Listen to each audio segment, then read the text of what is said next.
Good afternoon, everyone. I hope you're all feeling energetic and energized by these exciting presentations on agroforestry in all these different international contexts.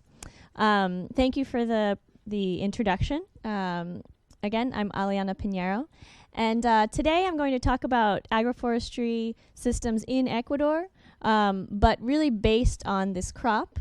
The name is Ilex Wayusa. I'll be referring to it as Wayusa. And we are looking at it as a driver for sustainable development in agroforestry systems in the Western Amazon.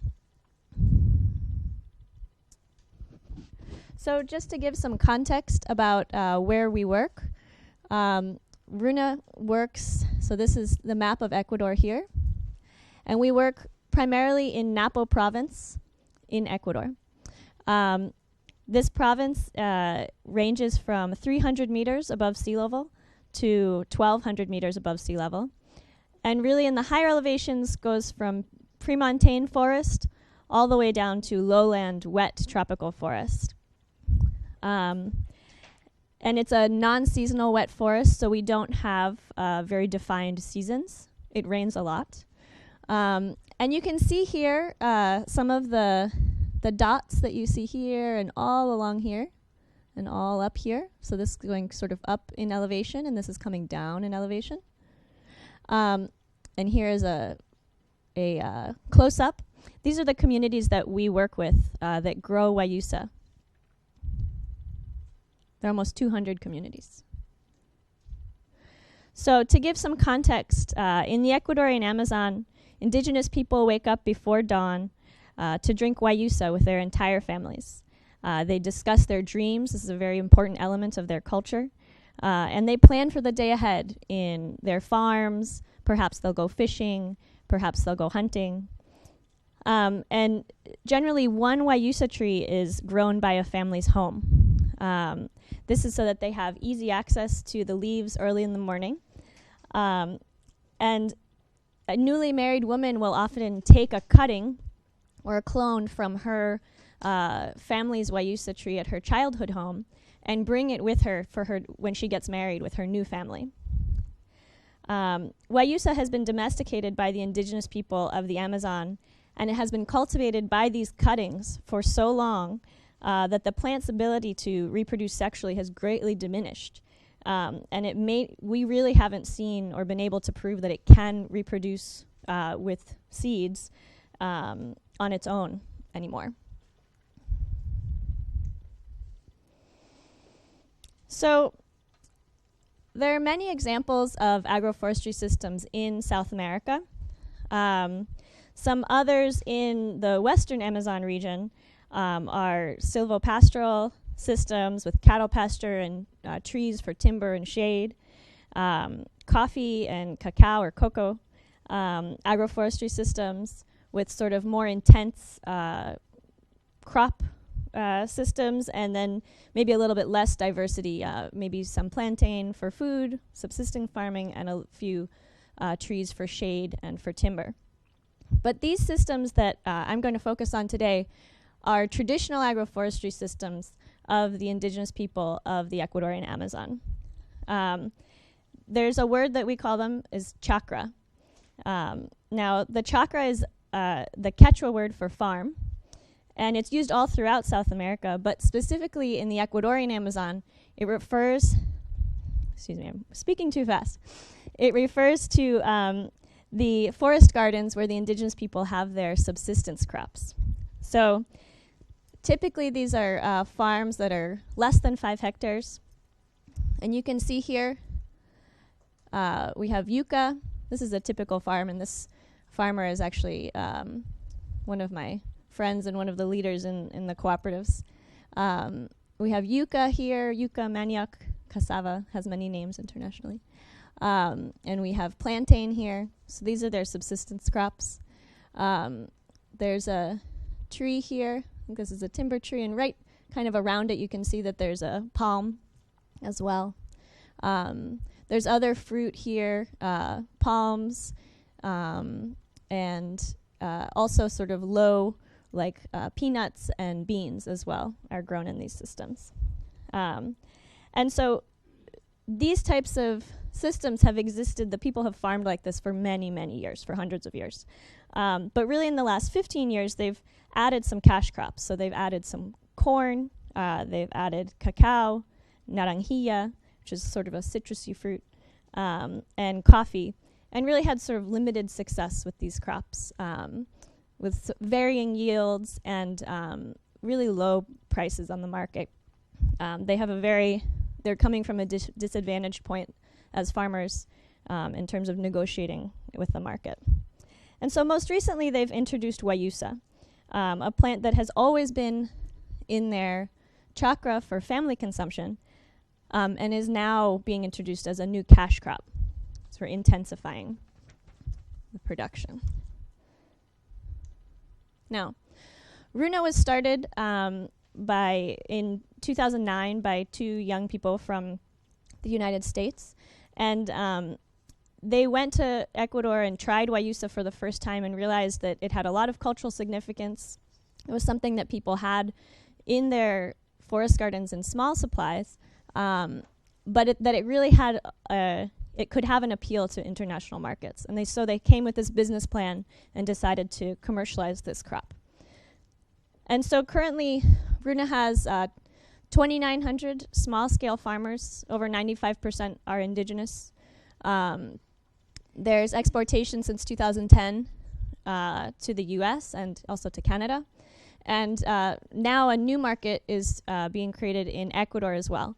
So they're selling in the supermarkets in the Ecuadorian cities as well. And just to give an idea of how fast this market has grown, in 2010, farmers sold about 22,000 pounds of fresh Wayusa and made a little under $8,000 total. And in 2013, 575,000 pounds of Wayusa was sold, and farmers made over $200,000 with this new crop. So this is a really fast ramp up of this production. So this supply chain is a new supply chain, and we've really created it with our mission in mind, which is to look for new ways to create value for tropical forests that benefit both local people and forest ecosystems. And so we saw, as I mentioned, the founders of Runa saw Wayusa as an answer to this mission. So the Ilex Wayusa is a tree native to the Western Amazon. It is in the same family as holly and yerba mate. And there are 100 of Ilexes in the Americas. And Wayusa is found mostly in Ecuador and a bit in the Peruvian and Colombian Amazon. It can be kept in a leafy bush if pruned and coppiced properly, but it can also, if let go, can grow into a tree over 20 meters tall. It's a rare sight to see a Wayusa tree flowering, and as I mentioned, as far as we know currently, it doesn't reproduce sexually anymore, only through cuttings. Its leaves contain high concentrations of caffeine and of antioxidants, and so is sort of really marketable in these markets like the US. In Europe, we're working on getting into Europe as well for its natural properties. So we have this challenge and this big question. As we ramp up and scale up this market, how can we manage this growth sustainably? And so we think agroforestry is the answer. And so because of this, we decided to create a research program with Yale University and Professor Florencia Montanini, who is a tropical agroforestry professor at Yale. And we're really looking at seeing, okay, we have this Wayusa, how can we keep it in agroforestry systems? How can it be best managed in agroforestry systems? And we're working with both scientists and farmers. So we work with agronomists, foresters, also Florencia, who's an agroforestry expert. We have a tea production expert, but then we also have a participatory research program. So working with the farmers to see what local and ancestral knowledge, like you were mentioning, Kami, about the ancestral knowledge that people have from farming in these systems and from working with Wayusa all of these years. And we've also created alliances with farmer cooperatives and local governments and other NGOs in the region to coordinate production and facilitate communication among all these actors and to disseminate this information. So this is not something that we keep proprietary as Runa, functioning as a business, but we really share the information. And we think that's very important. So Wayusa is traditionally grown in the forest gardens, or the chakras, this is our new word, and it is accustomed to a lot of shade, sharing space with other species, and we generally recommend planting Wayusa with other native species, fruits and trees, timber trees, and then also plantain, beans. I have a little list here. So these are some of the trees that we suggest planting with, and then some of the cash crops as well. And these cash crops, they can be planted with the Wayusa, and a lot of time people are actually putting Wayusa in with their cacao, or they'll have their little Wayusas and then they plant corn near their little Wayusas in order to provide shade. But they just do have to be organic certified, because the Wayusa is organic certified. We recommend planting them at about 3 to 4 meters apart. And so you can, the Wayusas are 3 to 4 meters apart, so you can plant other plants in between, and smaller and larger trees as well. So we've done many experiments in our experimental plots, and we have looked at the way that Wayusa reacts to different types of pruning. We have pruning just the new leaves off of the tips of the plant, to coppicing, which the Wayusa reacts to very nicely. It gets very leafy and branchy and produces more leaves in this way. One other interesting study that we've done recently is the genetic study. The objective was to really determine the genetic diversity of Wayusa in Ecuador, especially since we know it's propagated by these cuttings. So we collected samples all around Ecuador. We analyzed these samples at the lab at the University of San Francisco de Quito. And the results, although not surprising, were a little bit worrying, is that Wayusa has very low genetic diversity compared to other ilexes. And there's two main groups that exist. The cuttings that were collected in the north of the country were very closely related, and those samples collected in the south of the country were closely related.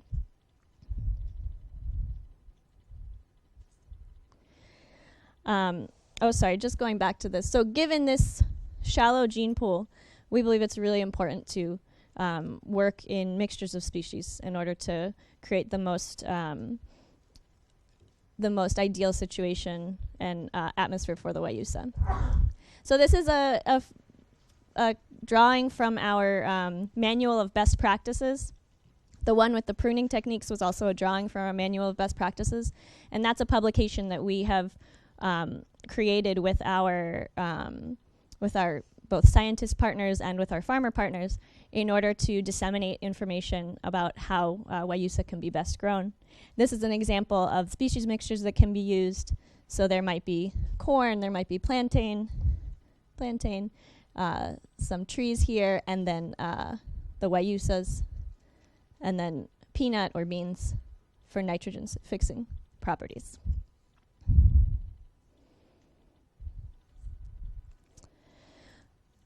So, of course, we can't only think about the sort of agricultural side of all of this. When creating a supply chain, it's really about the people. And so we have tried to create a fair trade and inclusive model. We consider Wayusa to be an additional income. So we don't want people to stop producing their cacao, stop producing their subsistence crops, And so we hope that this can add to a portfolio of different, whether it be timber, different crops, and subsistent crops that they have. We are fair trade certified, and this means that there is a minimum fair trade price that's assigned to Wayusa that they must be paid. This also means that there is a lot more communication and interaction with the business and the farmers. They can have planning for future volumes that we expect to be buying. And also, this means that the business side contributes to the Fair Trade Social Premium Fund, which the farmers can use for community projects. We've also created partnerships with the Wayusa Cooperatives that have recently formed, and some of them are actually still in sort of pre-cooperative form. They are not yet legalized, and others have recently become legalized. And facilitating a space for both those actors as the leaders of the cooperatives and also other actors, governmental actors, nonprofit actors, to communicate about the supply chain and the policy around the production of Wayusa. And so this is something that we've done with Wayusa, but we know that this is not the only crop in the Amazon that has the potential to bring benefit for both local people and the environment. And so we're looking at new products in agroforestry systems such as medicinal plants, natural fibers like the ceiba cotton that's found in the seed pods from the ceiba tree, palm fruits, and also rainforest nuts. And so we're hoping to be able to continue to create these agroforestry systems that really benefit people and ecosystems. So thank you very much.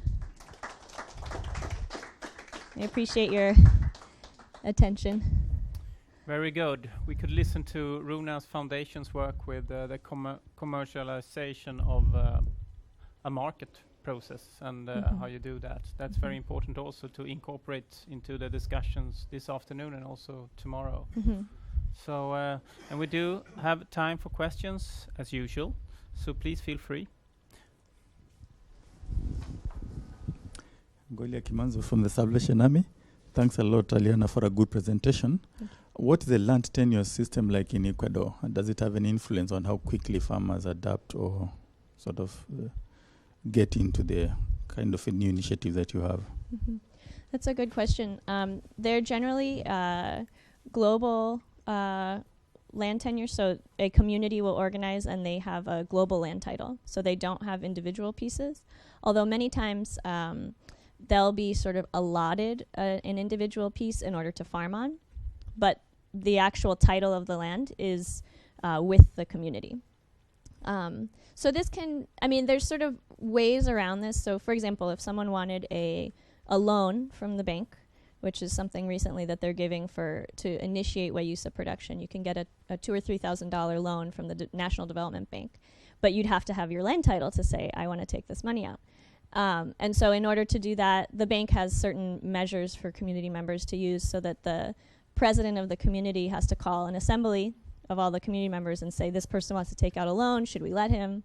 Is it okay to use this, our global land title? And they all say yes or no, they vote, and then the person can either use it or not. So it's global land titles, but there's sort of individual rights that can be facilitated in those ways.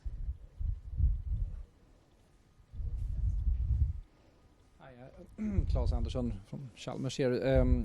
This low genetic diversity was just a bit interesting. Is it known whether there is a wild form of this? Because it seems like my wild guess would be that it has been passed around for a very long time in the form of little parts of it. Been selected for its properties. Right. We actually don't know. We have not identified true wild forms of Wayusa. This was the first genetic study that we've done, and we are hoping to continue this research. Really the research on this plant has just started in the last 5, and that's even being generous, really, 3 years. And so, no, I mean, we don't know yet, and we're eager to find out. Could be out there, because I was a bit surprised by how hard it can be sometimes. They recently seem to have found the Ancestral Maze, for example, which doesn't look a bit like maize does. And there were all sorts of guesses, but you could figure it out genetically. But you, of course, you would need to find it first, so to speak. But then maybe one could hybridize them or something back in to get... it might not be a problem since it doesn't reproduce in any case, but of course you can't adapt it. So. Right. Yeah. No, we're hoping that, with further research, we will be able to identify, a wild plant and also be able to eventually propagate the plants with seeds, because doing it with cuttings can be very sort of dangerous for the crop as a whole. Right. And that's also why it's so well suited for agroforestry systems, so that there's space and other species in between to sort of block potential plagues or other things. Yeah, because if something turns out to attack it, it's going to be a sitting duck for that. Yes. Yeah. Yeah. Thank you.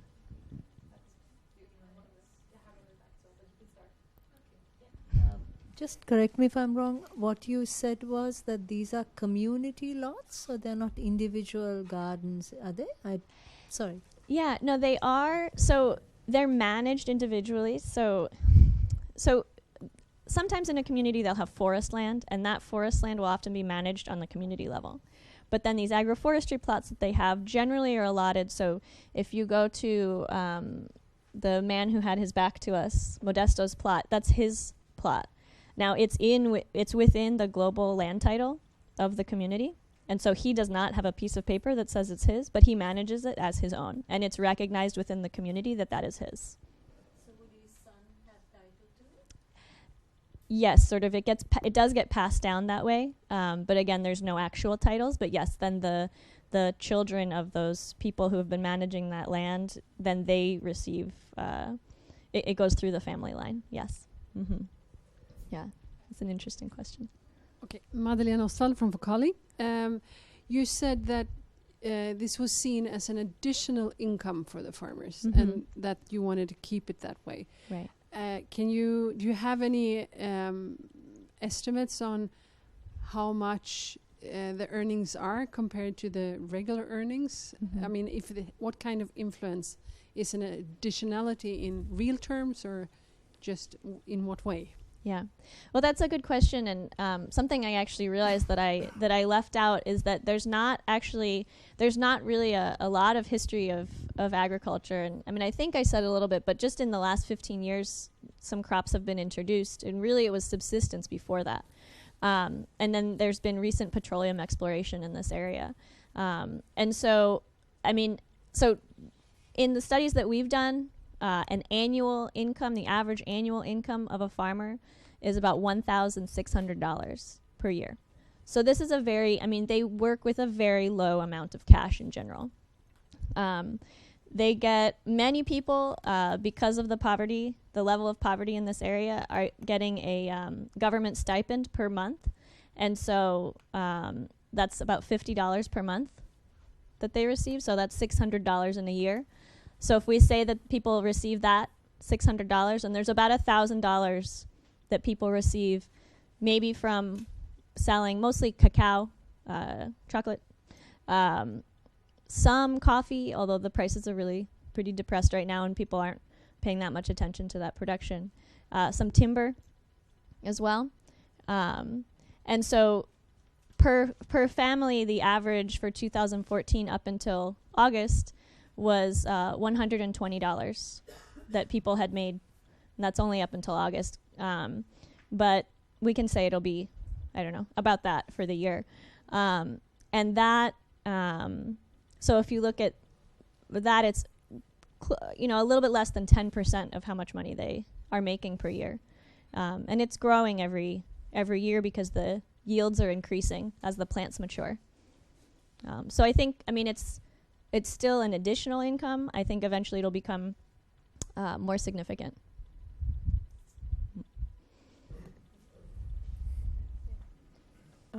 Yeah, Andrea Nightingale again. I'm just curious because it was coming up for me in Naya's talk as well, and I think it might be important for us to distinguish is that we're sort of talking about agroforestry as sort of cultivating something in the forest, under the forest canopy.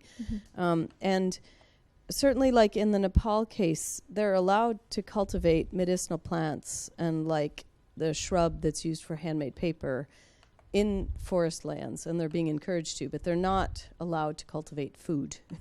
And that seems quite important. And I think I'm just trying to link back to our interests in food security here and thinking about what's the kind of role of this particular kind of, because all those crops, with the exception of fruit trees that you were suggesting, are not actually food. So in the traditional chakra, and maybe we can look at this again. But in the traditional chakra, they always grow yucca, and they always grow plantain. That is like the normal. That's the norm here. Oh. Here we go. So this is a really great example. And so, I mean, when we talk about food security, I mean, something that the reason why I would say that we are related to food security is because we are always encouraging our farmers to continue to plant these types of staples. I mean, yucca and plantain are the staples in the indigenous Quechua diet.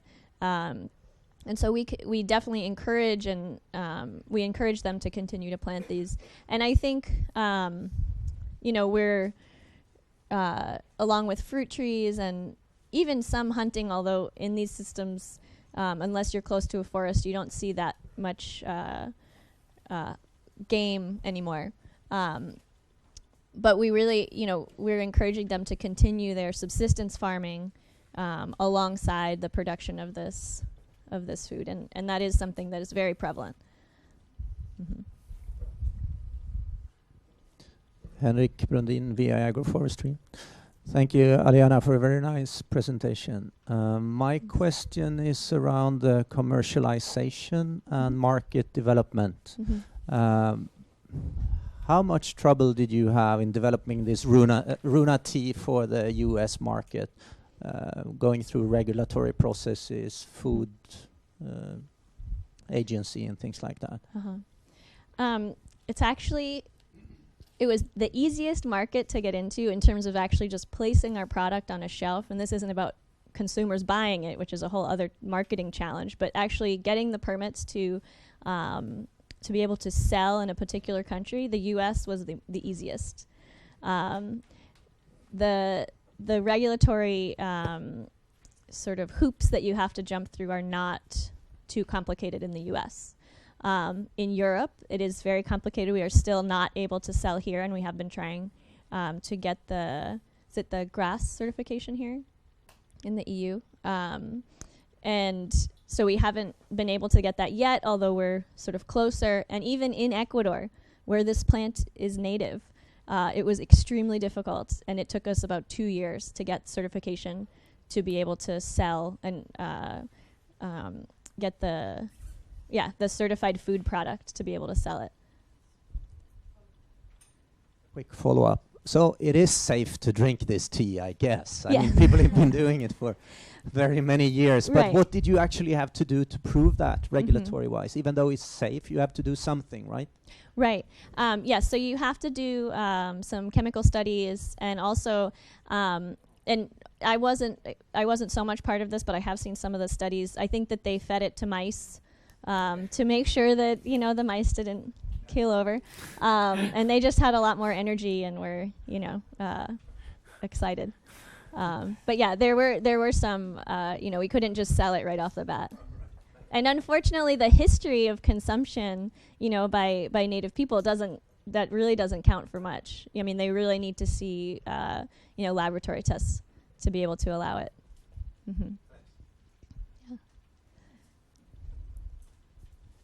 Matthias Johnson, Swedish University of Agricultural Sciences. Yeah, thanks. Very nice presentation and a nice example of using a native plant. I was wondering, if you look into the future, do you think that there will be this will be such an attractive crop that there will be a push towards more large-scale cropping or monocultures, or do you think it will sort of it's possible to keep it as an agroforestry crop? Well, we're hoping. So we work with the government of Ecuador as well to sort of create regulation around the production of this crop, and so we're hoping that in working with the government, we can sort of instill some standards and some norms about the way it should be planted. I mean, for example, in our manual of best practices, it's all about agroforestry. I mean, and it specifically says, we can't guarantee that you're going to have any success if you do it in monoculture, because it might not work. And so but there isn't I think if Coca-Cola decided, this Wayusa sounds great, and just went and bought tracts of land and planted a bunch of Wayusa in monoculture, I mean, it's hard for us as one organization to be able to control something like that happening. And, we sincerely hope that it doesn't, and we will never produce it in large monoculture fields. But, I mean, I hope that it doesn't happen is my best answer. Yeah.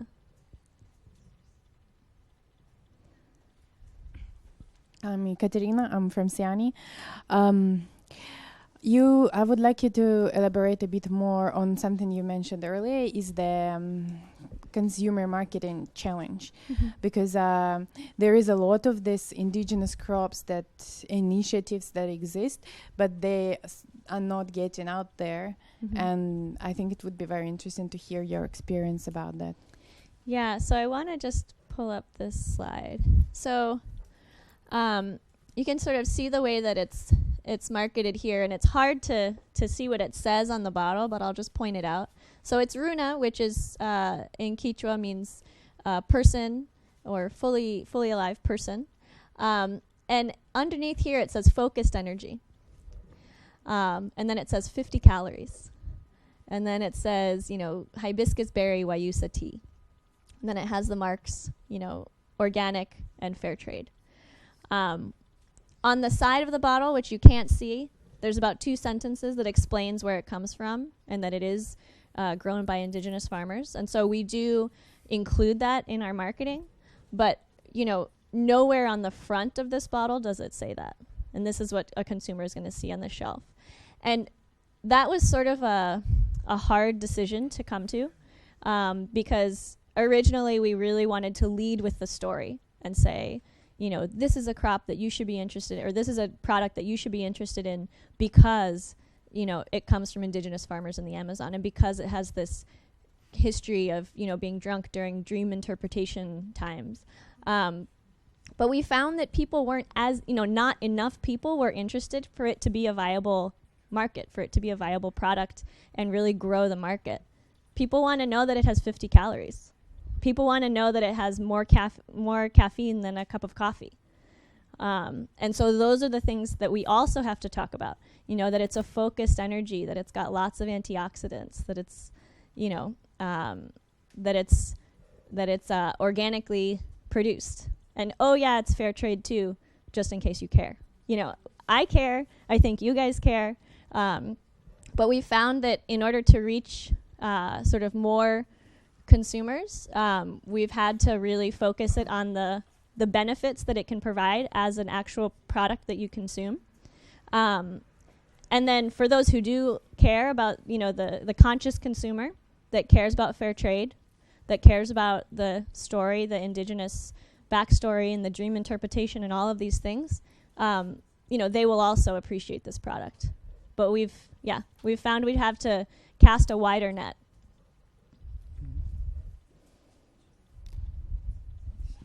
One final question. Jan Gunnarsson from Copenhagen University. You were talking about the importance of indigenous knowledge here, but it's also a lot of very you mentioned a professor from the university involved very early. We are talking about chemical laboratory experiments to check all this. So there is a need of a very clever organization to do this, and you have the value change, the whole value change. Maybe you have some vertically integrated organization, or so my first question is, how did you integrate the different levels of the value change? And my second question is, was it important to build it from the bottom or from the top? That's a very good question.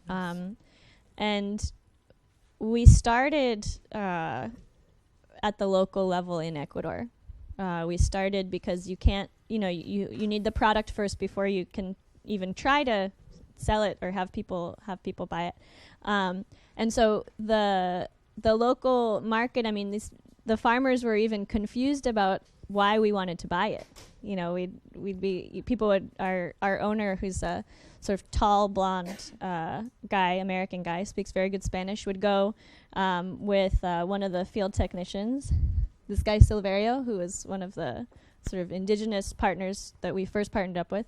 They'd go on the motorcycle with empty sacks, and say, please sell us your Wayusa, please.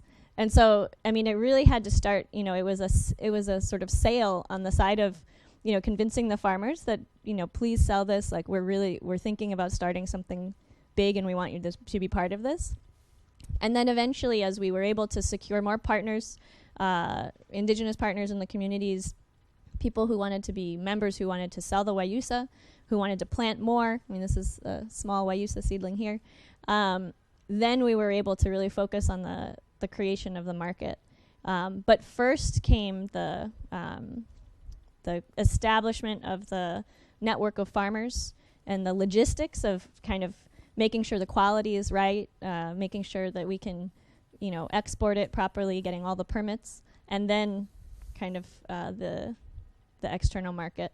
And so really for the first couple of years, the production was pretty low. In 2009, they bought very little. It was basically for samples. 2010, as I mentioned, about 22,000 pounds. But then they ramped up between 2011 and 2014. This year they're going to buy, I think, 650,000 pounds of Wayusa. And so, but yes, and to your question about vertical integration, yes. And we're actually the only buyer of this magnitude of this crop right now. And I think it'll be interesting when there is some competition. We'll see how the market develops locally. Yeah. Excellent. Now we all know what chakra and Wayusa is for. Yes. So thank you so much for this. Thank you.